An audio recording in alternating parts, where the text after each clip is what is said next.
Right, 10 June 2024, and today I've got yet another bunch of stories to give you in the morning.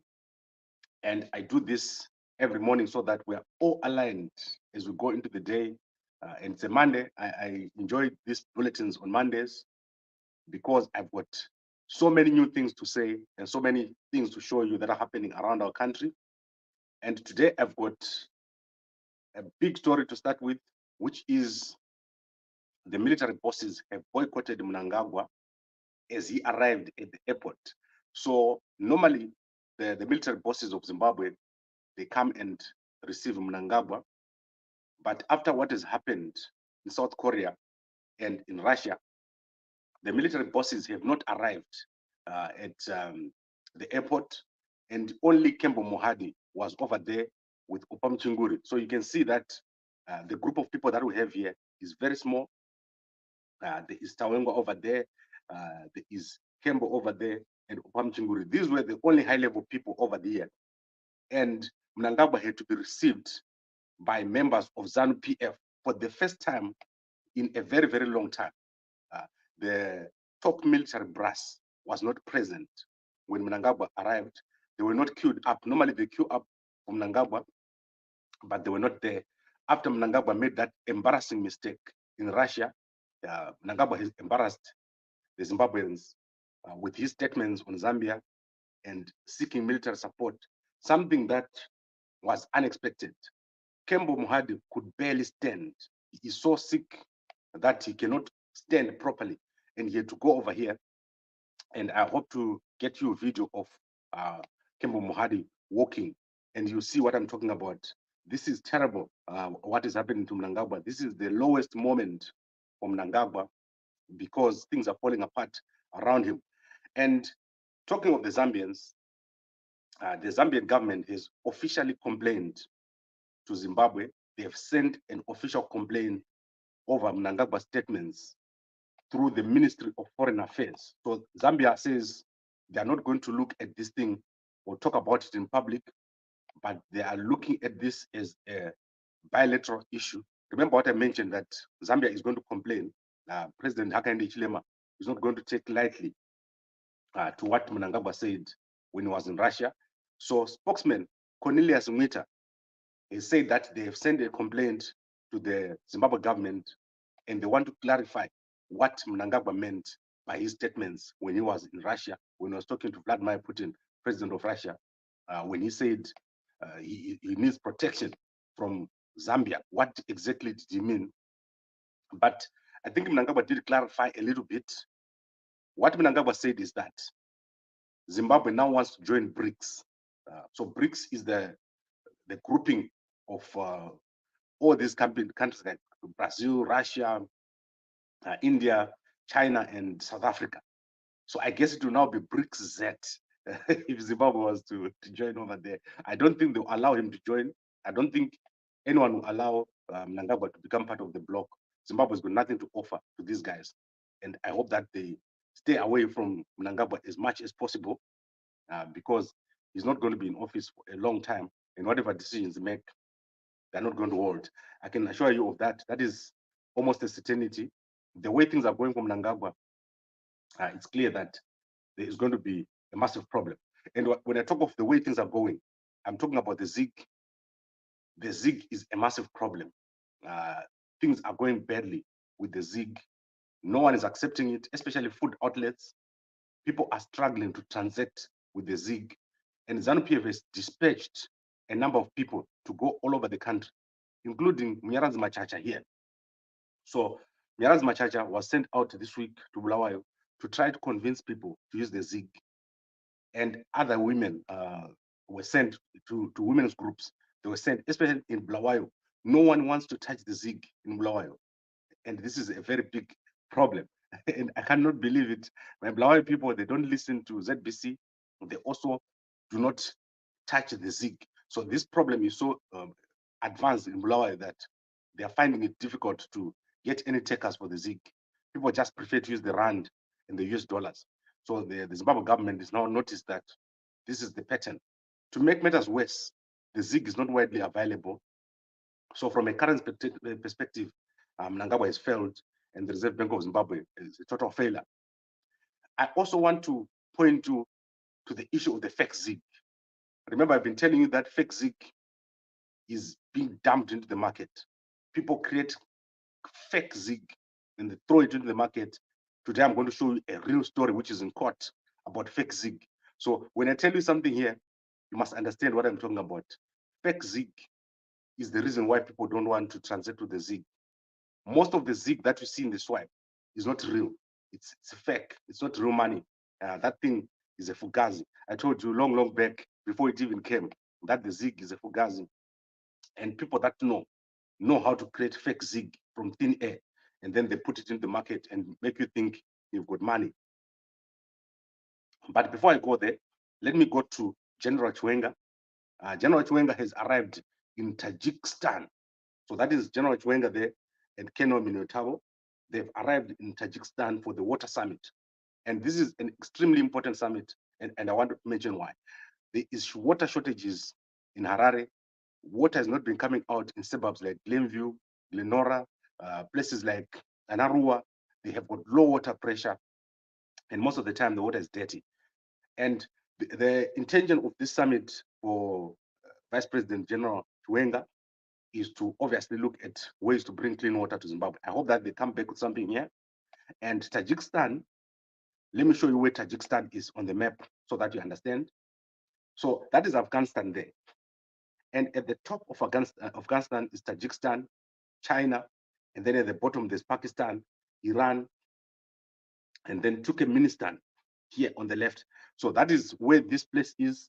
It's in Asia over there, and you can get a better understanding of this country. Let's see what General Chiwenga says over there. I've got a video of him speaking, but basically he was saying Tajikistan was played a part during the liberation of Zimbabwe. So let's see what happens in Tajikistan.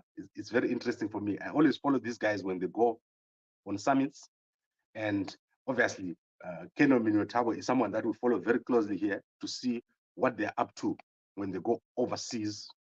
And let's see what General Chiwenga is going to do with the unfolding drama in ZANU-PF. Remember what I said in the past. What is going to play out going forward is going to happen in public.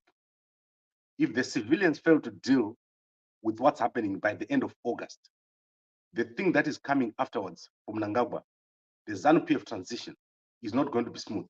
So as civilians, you have to make sure that this thing happens smoothly by the end of August. Otherwise, what is coming is uncontrollable.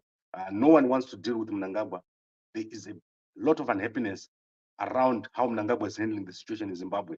So as civilians, we have to make sure that this thing works, avoid getting to the situation where there are other solutions. Because transition in ZANU-PF do not happen smoothly. There's no transition that will ever happen in ZANU-PF since the beginning of ZANU-PF. There's never been a smooth transition, and it will never happen. So make sure that we don't get to the end of August while this situation is not addressed. So get my point. When I'm saying we have to do something as civilians, do not let the military, do not let ZANU-PF guys take charge of the situation. And I don't think General Chiwenga is going to do anything about this situation, but let's wait and see what happens. I now want to look at what's happening in South Africa. I want to quickly look at what's happening in South Africa. Then I'll come back to an entertainment story. So in South Africa, the South Africa Defense Force, South African National Defense Force, SANDF, they have got a service provider called AMSCO. AMSCO deals with all the transportation related to the South African National Defense Force. And today there has been a massive story that is developed whereby AMSCO has publicly complained, and they say they are going to stop offering services to the South African National Defense Force because the South African National Defense Force owes 300 million rand, which they've been failing to pay since 2021, failing or refusing to pay since 2021. They've also said that if the South African military wants any support, they must attach a payment. So there must be money that is attached. So you see, the South African National Defense Force, quite advanced, in fact, very advanced, probably the most advanced force, and they're currently engaged in a battle in the DRC. So this is not a small thing. This is a very big thing. When AMSCO says they're not going to supply services to the South African National Defence Force until they pay the 300 million that they owe since 2021. The South African National Defence Force, in their own turn, have said AMSCO's services are so poor, and they are questioning the relationship, the value of the relationship, especially at the docking yards. And they've also refused to pay the amount. They've questioned the amount that is involved here, the 300 million.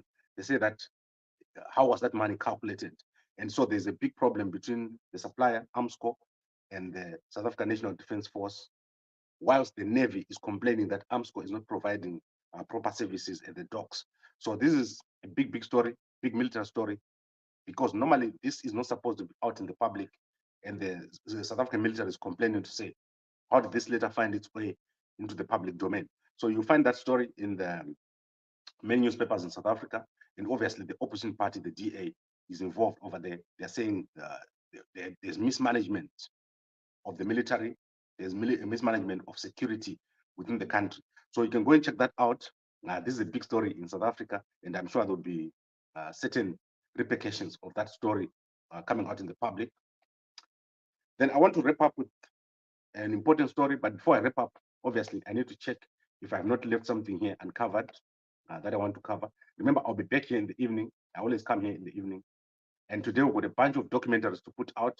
Dr. Clarence has been working very hard. So we're going to put out a bunch of documentaries in the afternoon, most of them military from West Africa, so that we see what is happening over there.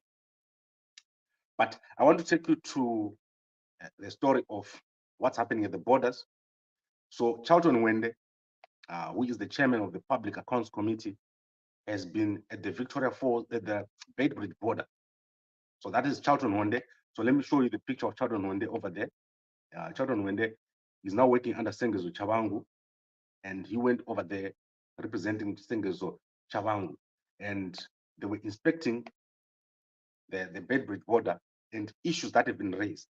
So the issues that were raised is to do with revenue collection, TIPs, and Zimra mismanaging the whole situation to do with almost 80 cars that they imported and only got 12.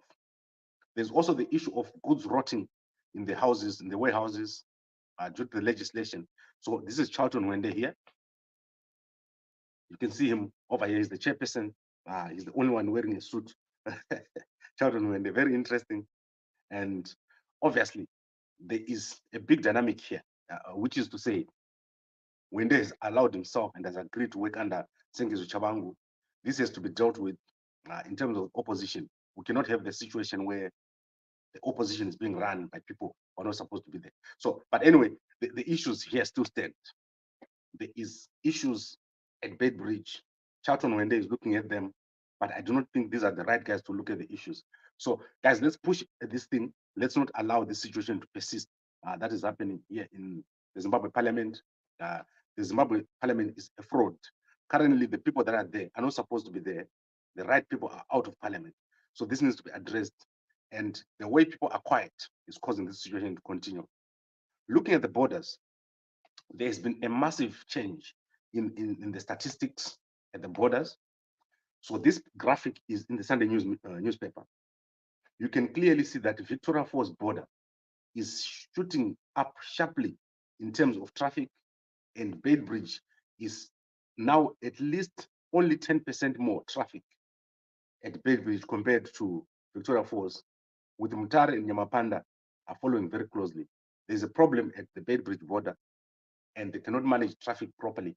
So this needs to be addressed. There are 270,000 cars that passed, and out of that 270,000 cars that passed, almost 40,000 of those cars were at Victoria Falls. And Victoria Falls is very small. There's no South Africa there.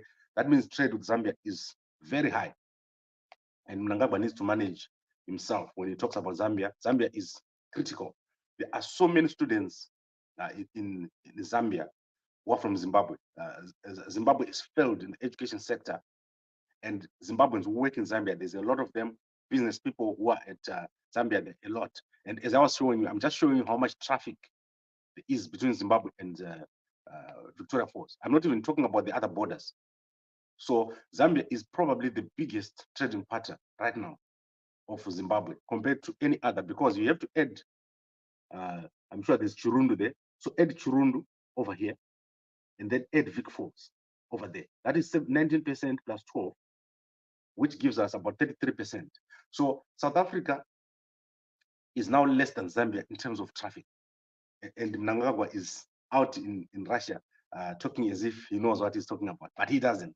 I can assure you, Kuti Mnangagwa, Arkuraya Vanu Nenzara, and Mnangagwa is alienating the most biggest trading partners that we have as Zimbabwe. And this is quite sad, because Mnangagwa has failed to modernize Zimbabwe. This is the biggest failure of Mnangagwa, the failure to modernize our country. Our country is like a growth point.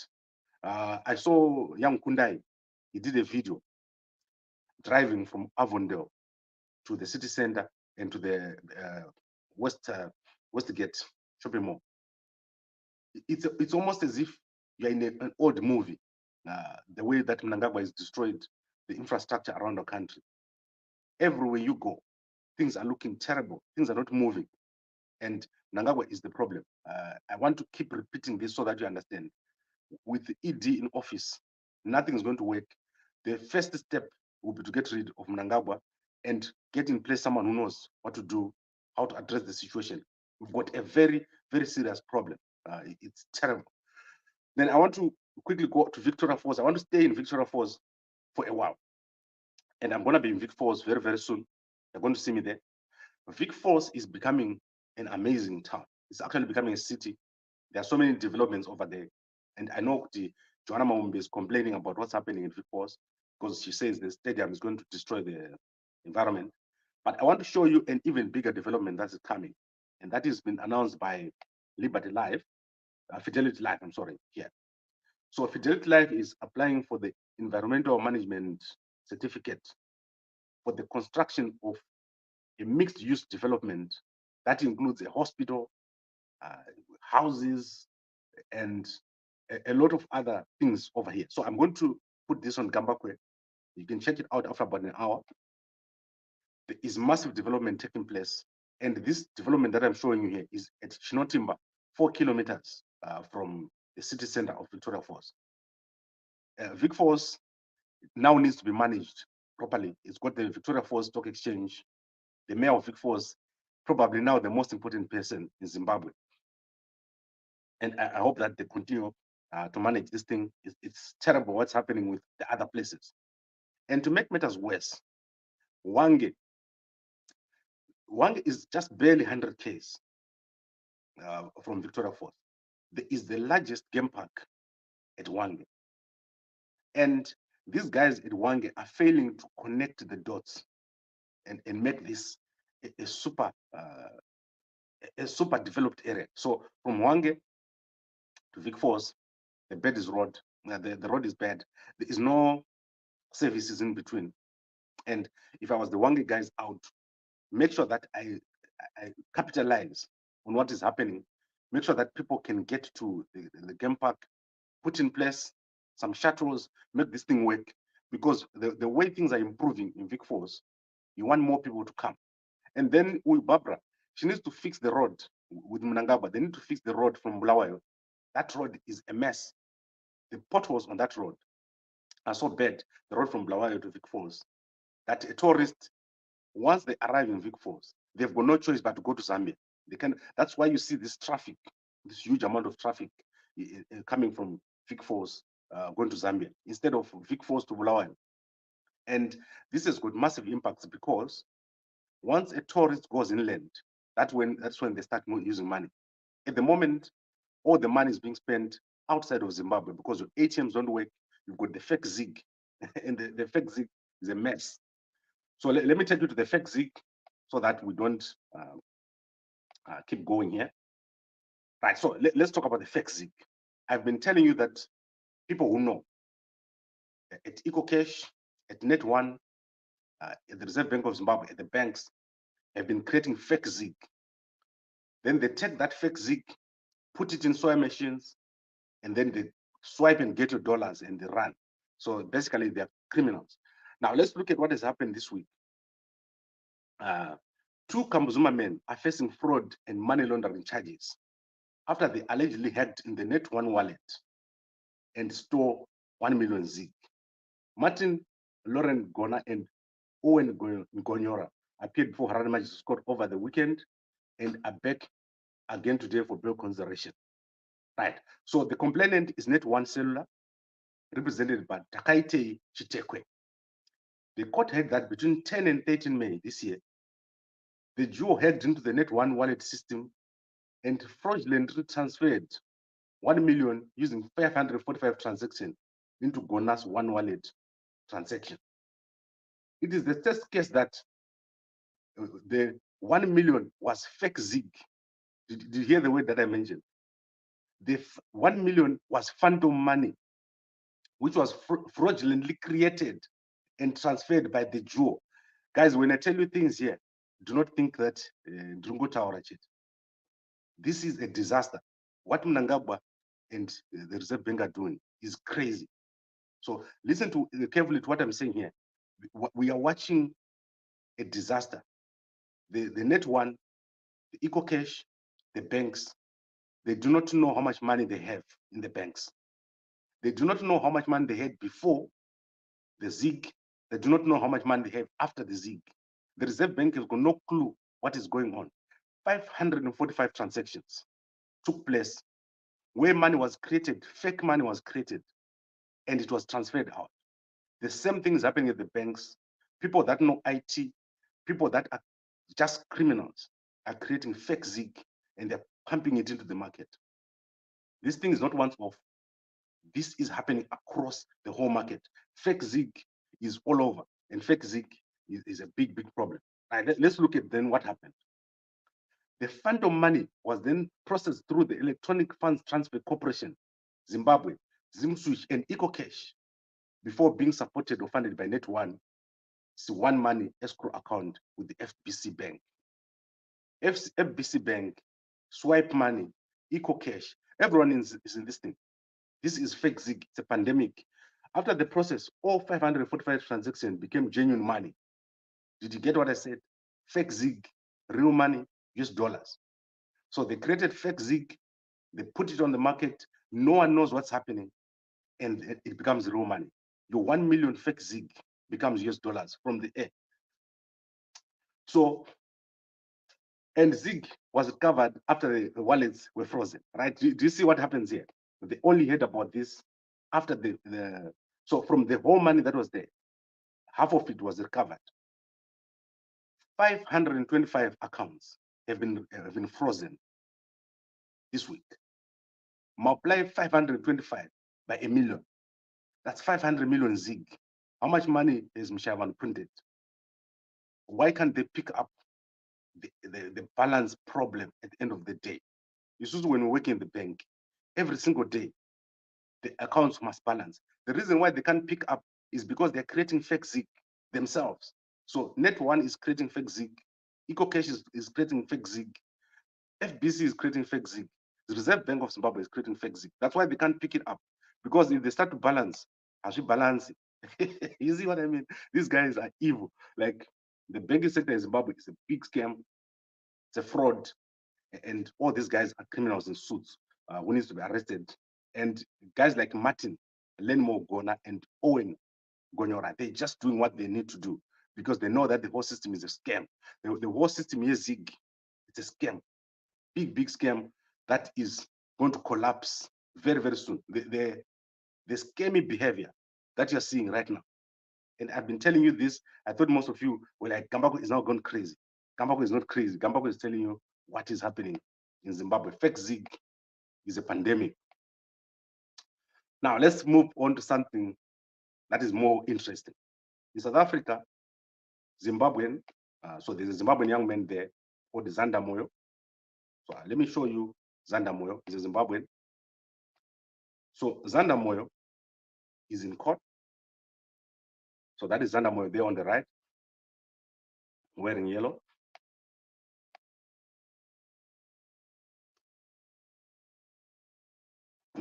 So Zanda Moyo is the driver of Dr. Nandipa Mugundumane, I'm sorry for butchering her name.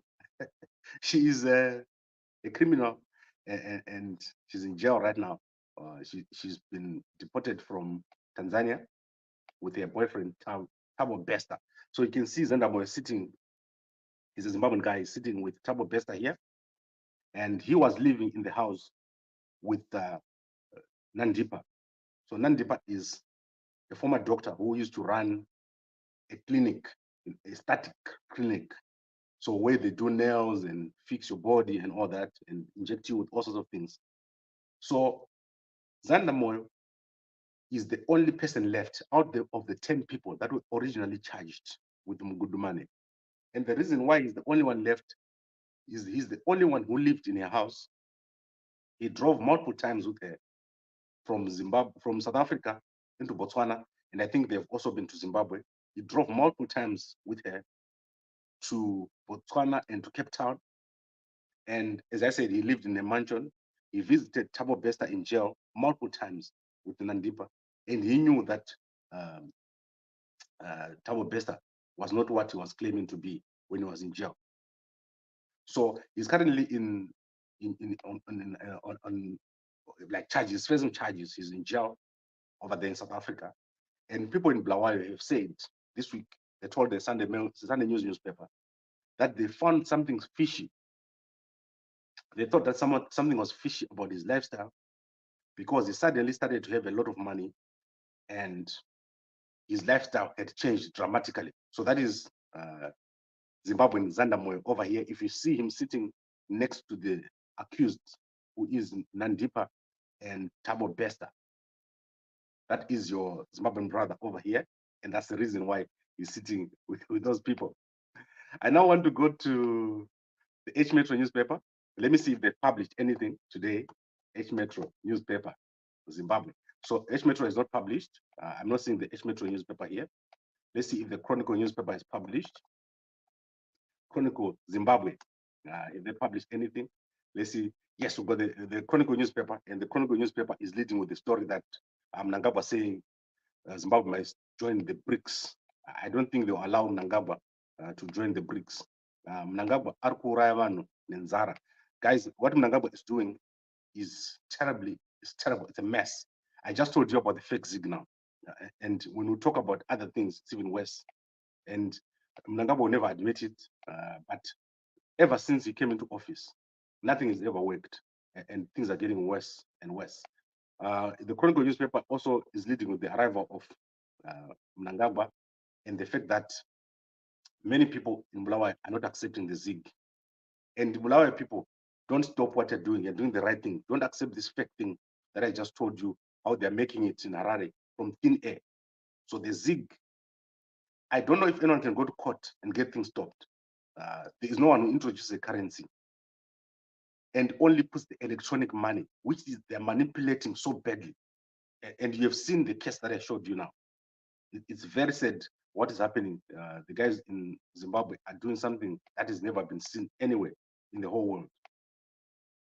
Then I think let's see if the Herald is published, Herald Zimbabwe, and then I'll wrap this up and we'll be back in the evening. So the Herald is leading the same story. Mnangagwa back from BRICS, from Russia, and wants to join BRICS. Nothing new here. Right, now let's recap. And I want to recap because I don't want us to leave here without understanding. So first and foremost, the military bosses have boycotted Mnangagwa's arrival at the airport for the first time. They did not show up.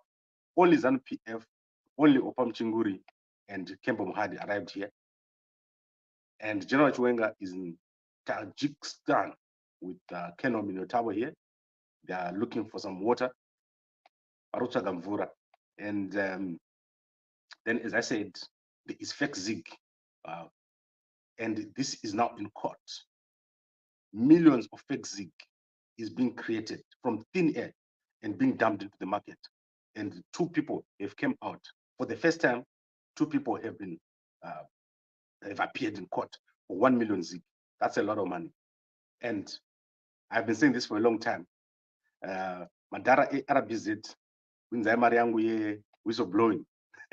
Remember the guys who used to say to me here, Gambakwe, why don't you report? There is your evidence. What are you saying now? Gambakwe is very smart. That's Mkoma Robert Chuba. Thank you very much, Mkoma Robert. I feel so good when I'm right about something. There is nothing that Mnangagwa can do which is straight.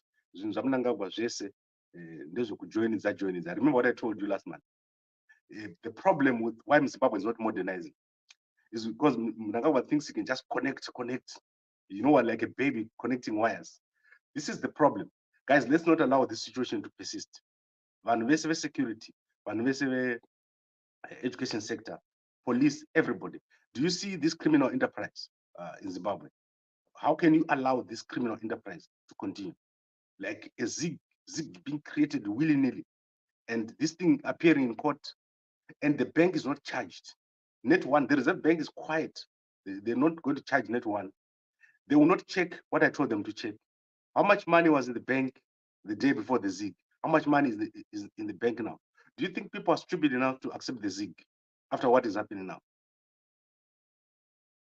And I think this is crazy. People in Zimbabwe must look at this situation very, very closely and deal with it. Mnangagwa is failing to modernize our country, and modernization is where we need to go. We need our people to come back home. We need this thing to be sorted out. I'm so sorry to say, but if people stay docile and backward the way they are now, this is going to continue to happen. This zig is going to go to zero very, very quickly. And when the zig goes to zero, who suffers? It's ordinary people that suffer. I'm saying cut and join, president. Cut and join. I know join is a Mnangagwa. People are struggling. I saw Auxilia Mnangagwa yesterday. It's embarrassing what she's doing. And now it's no longer a joke. You saw why the military guys are no longer playing with these guys. They are fed up. And this criminal enterprise must end. What these guys are doing is very criminal, especially the fake zig. Mishavan must actually be charged what he's doing, because this is terrible. Guys, if someone can create money from thin air and they got caught and the Reserve Bank of Zimbabwe doesn't even say anything about it, how are they dealing with the bigger problem that is there with the zig, instead of forcing people and arresting people and throwing people in jail and causing so much chaos and leaving the actual problem which is happening, which is the fake zig, which is all over the country. So I think for today, let me end here. I'm going to be back in the evening and then we'll have a look. Let me see if I've got some pictures that I didn't touch here so that I don't go without covering everything. The South Africa has appointed someone here as the non-executive director. She's called Sarudzayi Njerere. I don't know who is Sarudzayi Njerere, but she's over here. And the SADC Youth Forum, he has done some campaigning. You will see it in the news. They are talking about all the work that they're doing. So SADC Youth Forum, very important. SADC is going to be critical going forward for Zimbabwe, especially. And then I saw the case between Prince Madondo and Patrick Madondo, Patience Madondo and Patrick Madondo. I don't know what's happening over here. It's probably a divorce case. So these are some of the things that I'm going to upload on Gambakwe. Let's make our country work, guys. Let's not leave this situation now. These 3 months are critical, they're extremely critical. We need to do everything in our power. This is the final push. And do not take the things that I'm saying here lightly. They are well thought out. We are in a spiritual battle with a bunch of, I want to give them their correct names, looters. Basically, this is what these guys are. They do not care about what is happening. They do not care about what happens to you. And if you're in the diaspora, you're going to go back home in a box if you don't put an effort here. Help us with this effort. Help Bishop Nyamakanga. Help all the churches that have discovered how much of a scam this government is, so that things work in our country. Do not allow this to continue any further. So this is a duty. I said to you that this is a duty to make sure that this is not going to continue. And let's not let it continue. Thank you very much, everyone. I'll see you again in the evening.